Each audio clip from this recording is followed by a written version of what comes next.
Yan, so magbukas po tayo ng parcel galing kay Sir Franco. Galing kay Sir Franco from Surigao del Sur. Kaya medyo natagalan yung pagdating nito. Halos ilang 1 week ata. Kasi from Surigao del Sur pa pala to. So, buksan na natin. Ang ano nga to. Balot na balot. Ayan. Wow. Meron pang resibo. Old coin, souvenir item. Ang pangalan ko pa. Okay. Pinito na lang natin. And, uy, balot na balot ah. Parang milyones yung ano, 100,000 yung nakikita kong freebies. Parang may freebies pa tayo. Nabili ko din to sa Kappa Collector. Ayan, may freebies nga. Yan. Wait lang, kuha lang tayo ng pambukas. Ang pinakang malinis na kutsilyo sa bahay. Yan. So, carefully opening it. Careful, baka masira yung coin sa loob. Yan. Dito yung coin. Napakabalot na balot naman. Safe na safe. And then yung freebies. Alright. Ay! Oh no. Napunit po. Okay. So ito, 4 na coins ang freebies. Freebies lang yan. Meron tayong, ano ba to, Hong Kong dollar. 50 cents. Meron din tayong, ano to?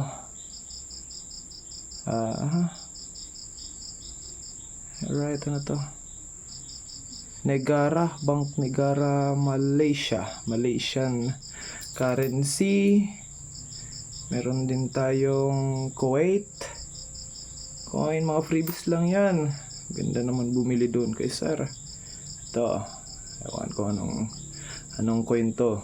Hindi ko alam kung anong coin to. Comment down below nga po kung saan, ano to, anong currency to. And then, ito parang Thailand to. Yan. Bahala na kayo kung anong coin yan. Basta ang importante, itong coin na to. Ito. Okay, so, ito lang naman po ay yan, ito ay nga, nababalot. Uy. Ang 1906 na 1 peso coin.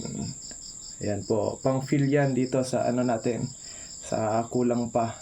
Di ba? Meron na tayong 1903, may 1904, 1905, wala, 1906 ito. Pang fill lang to. Bakit? Pang ano lang to, kasi po ito ay ito ay replica lamang po. Replica, ibig sabihin fake coin lang po ito ng 1906. Replica lamang po dahil ang original niya ito ay worth 100,000 pataas po. So 100,000 pataas po yung 100,000 pesos pataas yung isang coin na original nito. Kaya hindi pa natin afford bumili. So lagyan muna natin siya ng replica. So ayan po, ulitin ko po, itong coin na to ay replica lamang. So hindi po to silver. Yan, i-compare natin siya sa genuine. Compare natin siya dito sa 1903 at 1904 kasi dapat same sila ng timbang at same din sila ng composition. Magkaiba lang sila ng year. So yan, i-compare natin yung timbang and compare din natin yung thickness, yung details. on our next video po. So, yan. Thank you po.